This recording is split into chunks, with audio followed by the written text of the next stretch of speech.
एक बार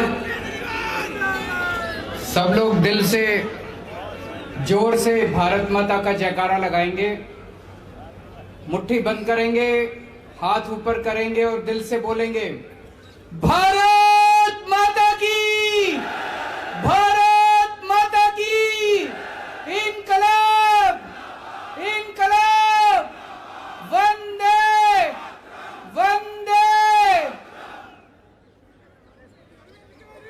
मंच पे मौजूद पंजाब के मुख्यमंत्री और मेरे छोटे भाई सरदार भगवंत मान जी, मंच पे मौजूद हमारी पार्टी की पॉलिटिकल अफेयर्स कमेटी के सभी सदस्यगण, आज यहां पे आए हुए सभी दिल्ली सरकार और पंजाब सरकार के सभी कैबिनेट मंत्री, पंजाब से आए हुए और दिल्ली के सभी एमएलए और सभी भाइयों बहनों माताओं बुजुर्गों बच्चों, आप सब लोगों को मेरा नमस्कार, सबको मेरा प्रणाम।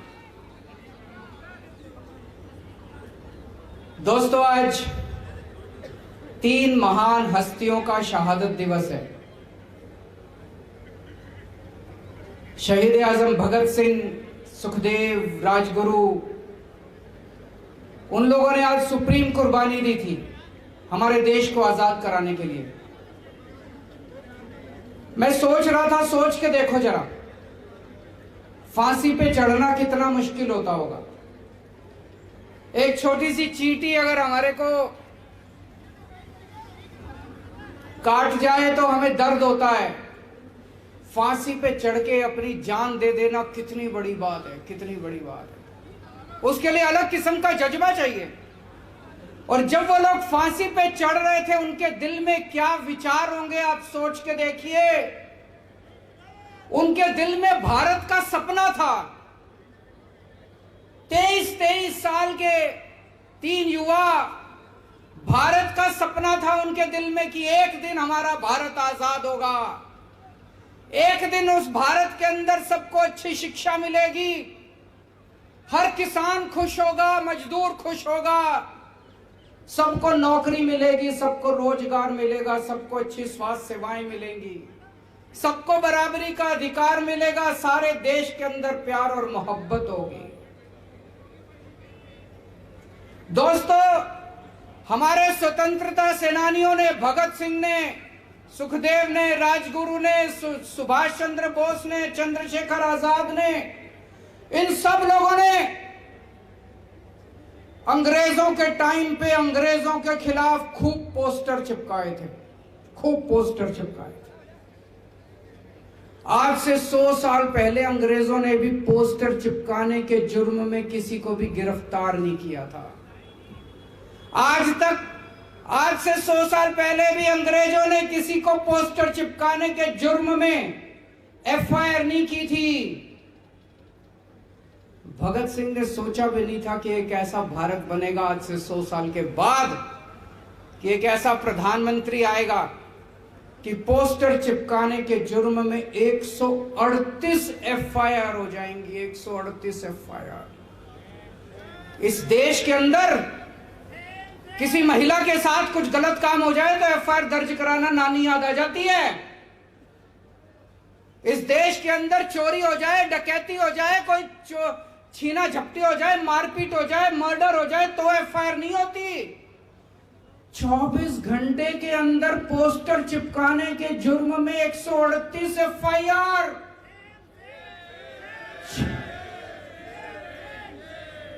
6 लोगों को गिरफ्तार कर लिया कहते हैं।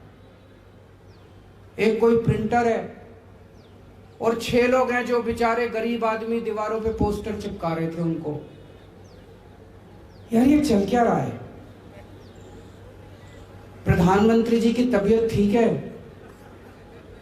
मैं पूछना चाहता हूं, प्रधानमंत्री जी की तबीयत ठीक है? हमारे महान देश के इतने शक्तिशाली प्रधानमंत्री एक प्रिंटर और 6 गरीब आदमियों से भिड़े पड़े हैं परसों से। ये शोभा देता है हमको? इतने महान देश के शक्तिशाली प्रधानमंत्री एक प्रिंटर से भिड़े पड़े हैं परसों से। ये पोस्टर ही तो था, मोदी हटाओ देश बचाओ, लगा लिया, क्या फर्क पड़ गया? तबीयत ठीक है प्रधानमंत्री जी की?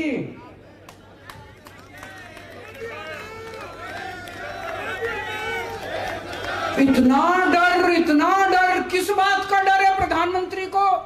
इतनी इनसिक्योरिटी, इतने इनसिक्योर हैं, लोगों को पकड़ पकड़ के जेल में डाल रहे हैं।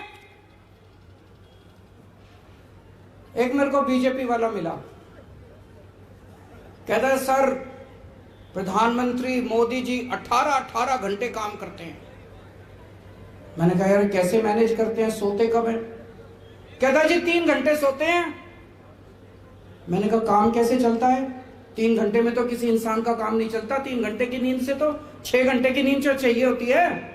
मैंने कहा 3 घंटे की नींद से तो काम नहीं चलता। बोला जी उनको दैवी शक्ति मिली हुई है। मैंने कहा पगले ये दैवी शक्ति नहीं कहते, इसको नींद की बीमारी कहते हैं। प्रधानमंत्री जी को बोलो ठीक से सोया करें, नींद नहीं आती तो नींद की गोली ले लिया करें, किसी अच्छे डॉक्टर को दिखा लें। अगर प्रधानमंत्री जी ठीक से सोएंगे नहीं तो सारा दिन चिड़चिड़े रहते हैं। कभी उनको हंसते देखा है? सारा दिन चिड़चिड़े रहते हैं, गुस्सा आया रहता है, इसको जेल में डालो, इसको जेल में डालो, उसको सवेरे से शाम तक बस जेल में डालो, जेल में डालो, जेल में डालो। तो मैं भगवान से प्रार्थना करता हूं कि प्रधानमंत्री जी स्वस्थ रहें। हमारे देश के प्रधानमंत्री स्वस्थ होंगे तभी देश तरक्की करेगा। आज इन्होंने, बीजेपी वालों ने मेरे खिलाफ भी बहुत पोस्टर लगा दिए पूरी दिल्ली में। मीडिया वाले आए, पता चला कोई पुलिस उनको, मेरी सारे पुलिस वालों से विनती है हाथ जोड़ के किसी को गिरफ्तार मत करना। जनता का हक है पोस्टर लगाना। केजरीवाल अच्छे काम करेगा तो जनता जय जयकार करेगी, केजरीवाल बुरे काम करेगा तो जनता पोस्टर भी लगाएगी मेरे खिलाफ। लगाए मेरे खिलाफ पोस्टर, मेरे को कोई आपत्ति नहीं है, कोई एफआईआर नहीं होगी, किसी को गिरफ्तार नहीं किया जाएगा। और मैं प्रधानमंत्री जी से निवेदन करता हूं, उन बेचारों को छोड़ दो यार, वो 6 गिरफ्तार कर रखे हैं, उनको छोड़ दो। थोड़ा सा मोदी जी थोड़ा बड़ा दिल दिखाओ, उन 6 को छोड़ दो, गिरफ्तार कर रखे हैं उन लोगों को। हैं जी, अभी आएंगे उस पे। आज देश की सबसे बड़ी समस्या भ्रष्टाचार है। इतना भ्रष्टाचार हो गया, इतना भ्रष्टाचार हो गया। आज से 3-4 साल पहले लाल किले से खड़े होकर प्रधानमंत्री जी ने कहा था कि मैं भ्रष्टाचार के खिलाफ लड़ाई लड़ूंगा। जनता को बड़ा अच्छा लगा, जनता ने सुना, टीवी में देखा, प्रधानमंत्री जी कह रहे हैं मैं भ्रष्टाचार के खिलाफ लड़ाई लड़ूंगा। जनता को बड़ा अच्छा लगा। अगले ही दिन सोमवार को एक कांग्रेस का बड़ा नेता, उसके घर ईडी के छापे पड़े, उसके घर सीबीआई के छापे पड़े, खूब कैश मिला, खूब संपत्ति मिली, हिसाब बेहिसाब कैश मिला। मंगलवार को वो नेता जाके प्रधानमंत्री जी के चरणों में गिर गया, बोला प्रधानमंत्री जी मेरे को भाजपा ज्वाइन करनी है। बुधवार को उसने भाजपा ज्वाइन कर ली, बृहस्पतिवार को उसके सारे केस बंद कर दिए। तृणमूल कांग्रेस का एक बड़ा नेता, उसके घर ईडी के और सीबीआई के छापे पड़े, खूब कैश मिला, उसने बीजेपी ज्वाइन कर ली, उसके सारे केस बंद कर दिए। तो लोगों को लगने लगा यार ये प्रधानमंत्री तो झूठ बोल रहा है, कह रहे थे मैं भ्रष्टाचार के खिलाफ लड़ूंगा, ये कोई भ्रष्टाचार के खिलाफ लड़ रहे हैं। तो पूरे देश में एक राज्य के अंदर 8 एमएलए इन्होंने ईडी सीबीआई भेज के छापे मारे, उनको सारों को अपनी पार्टी में शामिल करा लिया। एक और राज्य के अंदर 20 एमएलए उन्होंने अपनी पार्टी में शामिल करा लिए। तो प्रधानमंत्री जी का मैसेज साफ है। मोदी जी कह रहे हैं मेरे को भ्रष्टाचार से परहेज नहीं है, करो भ्रष्टाचार, खूब भ्रष्टाचार करो, लेकिन मेरी पार्टी में आके करो, बाहर रह के नहीं करने दूंगा। दूसरी पार्टी में भ्रष्टाचार नहीं चलेगा, जो भ्रष्टाचार करना है मेरी पार्टी में आके भ्रष्टाचार करो। बीजेपी में जितना भ्रष्टाचार करो खुली छूट है, कोई ईडी नहीं, कोई सीबीआई नहीं, खुलेआम भ्रष्टाचार करो। ये भ्रष्टाचार से लड़ाई करेंगे। इनके एक नेता हैं कर्नाटक में, उनके घर पे रेड हो गई, पता नहीं कैसे हो गई, मेरे को तो यही नहीं समझ आ रहा वो पहुंच कैसे गए। उसके घर रेड में उसे उम्मीद ही नहीं थी रेड होगी।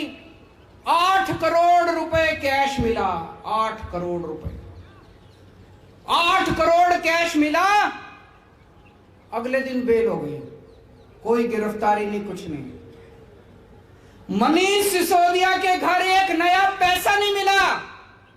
मनीष सिसोदिया के घर 3-3 बार रेड करी, एक नया पैसा नहीं मिला। बैंक लॉकर से पैसा नहीं मिला, उनके गांव में कुछ नहीं मिला। आज तक मनीष सिसोदिया की बेल नहीं हो रही। सतेंद्र जैन के घर रेड करी, एक नया पैसा नहीं मिला। 3-3 बार रेड हुई, एक नया पैसा नहीं मिला। आज तक उसको बेल नहीं मिली। कह रहे हैं दिल्ली में शराब घोटाला हो गया, शराब घोटाला हो गया। अरे गुजरात के अंदर पता नहीं कितने लोग मर गए नकली शराब से, पता नहीं कितने 100 में। जब मैं और भगवंत मान गए थे उसी टाइम शायद 150 लोग, 150 लोग मरे थे शराब से, नकली शराब से। पता नहीं, कह रहे हैं वह शराब बंदी है, खुलेआम शराब बिक रही है, खुलेआम शराब बिक रही है। पूरी दुनिया में सबसे बड़ा शराब घोटाला अगर कहीं है तो गुजरात के अंदर है। कहते हैं 10 से 15 हजार करोड़ रुपए सालाना का शराब घोटाला है, उसके ऊपर कुछ नहीं होता है जी। 10 से 15 हजार करोड़, 10 से 15 हजार करोड़ रुपए का शराब घोटाला है गुजरात के अंदर, वहां पे कुछ नहीं होता। तो वो उनके अपने जब शराब घोटाला करते हैं, उनके अपने जब चोरी करते हैं, भ्रष्टाचार करते हैं, उनके खिलाफ कुछ नहीं होता। अडानी के ऊपर इतने बड़े बड़े आरोप लगे भ्रष्टाचार के, इसके उसके, सरकार ने उसकी हिम्मत नहीं सरकार की एक इंक्वायरी तक नहीं करी।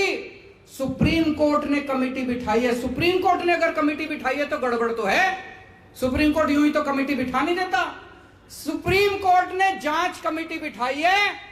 प्रधानमंत्री ने सीबीआई और ईडी नहीं भेजी अडानी के घर में। तो मैसेज सारा साफ है पूरे देश को कि मेरे वाले जब घोटाला करेंगे उनके खिलाफ कोई एक्शन नहीं होगा। भ्रष्टाचार करना है तो बीजेपी में रह के भ्रष्टाचार करो, इसको भ्रष्टाचार की लड़ाई नहीं कहते। अभी मैं कर्नाटक में गया, कर्नाटक में वहां पे बीजेपी की सरकार है, उसको 40% कमीशन की सरकार कहते हैं। क्यों? हर ठेके में बताते हैं 40% लिए जाते हैं। पहली बार भारत के इतिहास में हुआ होगा कि वहां के सारे ठेकेदार इकट्ठे हो गए। ठेकेदारों की एसोसिएशन ने प्रधानमंत्री को चिट्ठी लिखी कि अब हमसे काम नहीं होता जी, 40% कमीशन देने के बाद कुछ नहीं बचता, आप कुछ करो। प्रधानमंत्री ने अपने मंत्रियों और अफसरों के खिलाफ नहीं करा, जो ठेकेदार एसोसिएशन का प्रेसिडेंट था उसको उठा के जेल में डाल दिया। एक व्हाट्सएप आया था, कहते हैं जी सारे देश में चुन चुन के मोदी जी ने भ्रष्टाचारियों को बीजेपी में इकट्ठा कर लिया और प्रधानमंत्री जी अब चोरों के सरदार हैं। अच्छा नहीं लगता जब कोई प्रधानमंत्री के बारे में ऐसा कहता है। हमारे देश के प्रधानमंत्री के बारे में जब लोग आपस में ऐसी चर्चा करते हैं, ये अच्छा नहीं लगता। दोस्तों, एक तरफ वो हैं और दूसरी तरफ आम आदमी पार्टी है। आम आदमी पार्टी में अगर हमारा अपना भी अगर भ्रष्टाचार करता है तो बख्शते नहीं है हम उसको। जब मेरी दिल्ली में सरकार बनी, दिल्ली में हमारा खाद्य मंत्री गड़बड़ करते हुए पकड़ा गया। अभी मीडिया को भी नहीं पता था, पुलिस किसी को नहीं पता था, विपक्ष को भी नहीं पता था। मैंने अपने खाद्य मंत्री का मामला सीबीआई को सौंप दिया खुद ब खुद और उसको अपनी कैबिनेट से निकाल दिया। भगवंत मान साहब ने थोड़े दिन पहले, इनका सेहत मंत्री, उसके खिलाफ इनको पता चला, उन्होंने अपने आप से सेहत मंत्री को हटा के पुलिस को सौंप दिया। अभी थोड़े दिन पहले एक एमएलए पंजाब के अंदर गड़बड़ करता हुआ पाया गया, अपना खुद का एमएलए इन्होंने पकड़ के उसको पुलिस को सौंप दिया। मोदी जी अगर ईमानदारी सीखनी है तो आप आम आदमी पार्टी से ईमानदारी सीखिए, नहीं तो ये भ्रष्टाचार और ईमानदारी की बातें आपके मुंह से अच्छी नहीं लगती। आज दिल्ली की सरकार को चलाते हुए 8 साल हो गए। इन 8 सालों में हमने जो भगत सिंह का सपना था, भगत सिंह के विचार थे, उसके हिसाब से सरकार चलाने की कोशिश कर रहे हैं।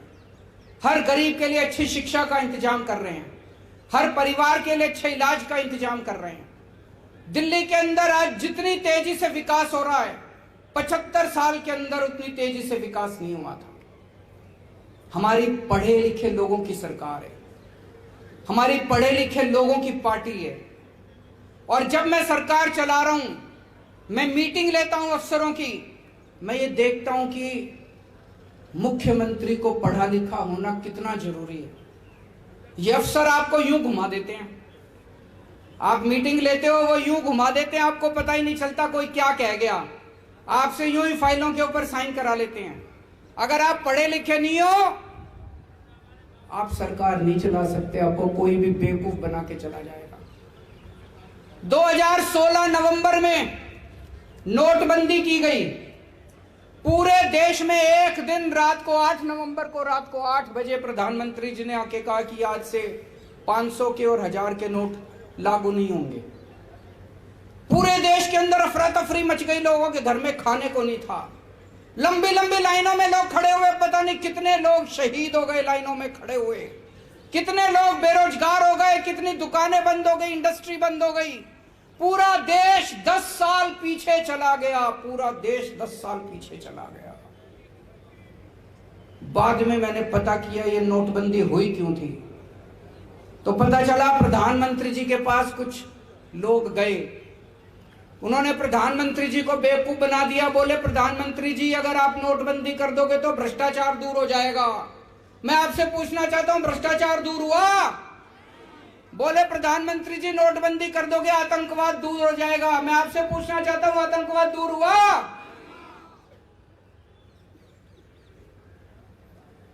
मैं एक वीडियो देख रहा था, प्रधानमंत्री जी से एक पत्रकार ने पूछा आप कितने पढ़े लिखे हैं? उन्होंने कहा मैं हाई स्कूल तक गया हूं, उसके बाद मैंने पढ़ाई नहीं की। एक और उनका भाषण सुन रहा था, उसमें वो खुद ही कह रहे थे मैं कोई खास पढ़ा लिखा नहीं हूं, गांव के स्कूल में गया था, उसके बाद मैंने पढ़ाई नहीं की। मैं समझ गया, अगर देश में आज पढ़े लिखे प्रधानमंत्री होते, भाई साहब कभी भी नोटबंदी नहीं होती, क्योंकि वो समझ जाते कि नोटबंदी से कितना नुकसान हो सकता है। अगर पढ़े लिखे प्रधानमंत्री होते तो देश 10 साल पीछे नहीं चला जाता, देश की अर्थव्यवस्था 10 साल पीछे नहीं जाती। पढ़े लिखे प्रधानमंत्री बहुत जरूरी हैं। जीएसटी लागू किया गया, जीएसटी तो लागू होना ही था, उसके पहले कांग्रेस की सरकार से ये जीएसटी के टाइम से जीएसटी का मामला चल रहा था। जीएसटी लागू किया गया, लेकिन जिस तरह से लागू किया गया, आज पूरे देश के किसी व्यापारी से पूछ लो, सारे छाती पीट के रो रहे हैं ये क्या जीएसटी कर दिया है कि नहीं है। किसी से जीएसटी नहीं संभल रहा, इतने बड़े बड़े चार्टर्ड अकाउंटेंट रख लिए, उनकी फीस रख ली है, जीएसटी पल्ले ही नहीं पड़ता। आज अगर हमारे देश के प्रधानमंत्री पढ़े लिखे होते, जीएसटी ठीक से लागू हो गया होता, इतनी तकलीफ नहीं होती पूरे देश के अंदर व्यापारियों को जितनी आज जीएसटी की वजह से लोगों को तकलीफ हो रही है। दोस्तों, ये 3 किसानों के खिलाफ कानून लेके आए, बोले बड़ी क्रांति आ जाएगी, बड़ी क्रांति आ जाएगी। किसान रो रहे हैं, पीट रहे हैं, धरने कर रहे हैं, प्रदर्शन कर रहे हैं। किसान कह रहे हैं मर जाएंगे, ये कानून मत करो, माने ही नहीं। अंत पंत में जब 1 साल कई 750 किसान शहीद हो गए, 1 साल तक किसान दिल्ली के बॉर्डर पे बैठे रहे, उसके बाद इनको 3 कानून वापस लेने पड़े। आज अगर देश में पढ़े लिखे प्रधानमंत्री होते, वो पहले ही समझ जाते कि ये 3 कानून किसानों के खिलाफ है। पिछले 3 साल में देश में 60,000 सरकारी स्कूल बंद हो गए, 60,000 सरकारी स्कूल बंद हो गए। हमारे देश की जनसंख्या बढ़ रही है, गरीबी बढ़ रही है, और सरकारी स्कूल बंद हो रहे हैं। ये चल क्या रहा है? सरकारी स्कूल तो और खुलने चाहिए थे, 60,000 क्या 6 लाख सरकारी स्कूल खुलने चाहिए थे। देश में 6.25 लाख गांव है, हर गांव के अंदर एक सरकारी स्कूल होना चाहिए, और ये स्कूल बंद कर रहे हैं। आज अगर एक पढ़ा लिखा प्रधानमंत्री होता, वो शिक्षा की कीमत को समझता, वो समझता कि देश को आगे ले जाने के लिए शिक्षा कितनी जरूरी है, वो 60,000 सरकारी स्कूल बंद नहीं करते, वो 6 लाख नए सरकारी स्कूल खोलते। आजादी के बाद 75 साल हो गए, आज तक देश के सरकारी स्कूलों का इन सारों ने मिलकर भट्ठा बिठा दिया। गरीब अपने बच्चों को मजबूरी में सरकारी स्कूलों में भेजते हैं। 75 साल के बाद ऊपर वाले ने एक शख्स को भेजा, मनीष सिसोदिया। उसने देश के सरकारी, दिल्ली के सरकारी स्कूलों का कायाकल्प कर दिया। आप जाके देखो, अभी मैं 4 दिन पहले एक नया स्कूल उद्घाटन करके आया हूं। दिल्ली का डीपीएस मॉडर्न स्कूल वसंत वैली, जीडी गोयंका को पीछे छोड़ते हैं आज हमारे दिल्ली के सरकारी स्कूल। इतना शानदार स्कूल, इतने शानदार सरकारी स्कूल, इतना हमारे बच्चे, गरीबों के, रिक्शे वाले के, मजदूर के बच्चे आज डॉक्टर, इंजीनियर, वकील बन रहे हैं। ऐसा शख्स जिसने देश के करोड़ों करोड़ों बच्चों के मन में, उनके माँ बाप के मन में एक उम्मीद पैदा की कि हमारे बच्चों को भी अच्छी शिक्षा मिल सकती है। नहीं तो एक रिक्शे वाले का बच्चा सोचता था मेरा बेटा भी रिक्शा चला लेगा, मजदूर का बच्चा सोचता था मेरा बेटा भी अब मजदूर बनेगा बड़ा होके। अब ये सपना देख रहे हैं हमारे बच्चे डॉक्टर बनेंगे, इंजीनियर बनेंगे, अमीर बनेंगे। ऐसे शख्स को प्रधानमंत्री जी ने जेल में डाल दिया। कोई अगर पढ़े लिखे प्रधानमंत्री होते तो मेरे को फोन करते, कहते अरविंद जी पार्टीबाजी छोड़ो, आप ये मनीष सिसोदिया को मेरे को दे दो, मैं इसको देश का शिक्षा मंत्री बनाऊंगा। बोलते कि नहीं बोलते? उन्होंने इनको पकड़ के जेल में डाल दिया। बताओ, मेरे को बड़ी तकलीफ हुई। अब मनीष सिसोदिया के लिए नहीं, मनीष सिसोदिया तो भगत सिंह है, जान ले लो उसकी फांसी पे चढ़ा दो, खुशी खुशी देश के लिए फांसी पे चढ़ जाएगा। मुझे देश के लिए चिंता हुई कि इतने अच्छे शख्स को इन्होंने उठा के जेल के अंदर डाल दिया।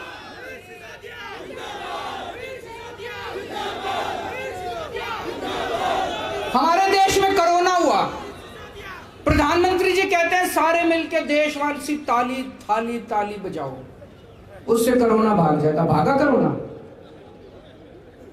एक दिन कई सारे वैज्ञानिक बैठे थे, उन वैज्ञानिकों को प्रधानमंत्री जी भाषण दे रहे थे।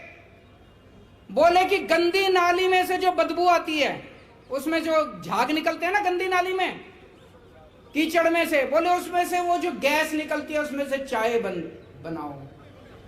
तो यार सारे गैस का सिलेंडर छोड़ के गंदी नाली में से, ये क्या है?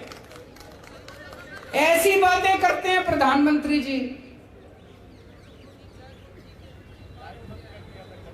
एक दिन बोले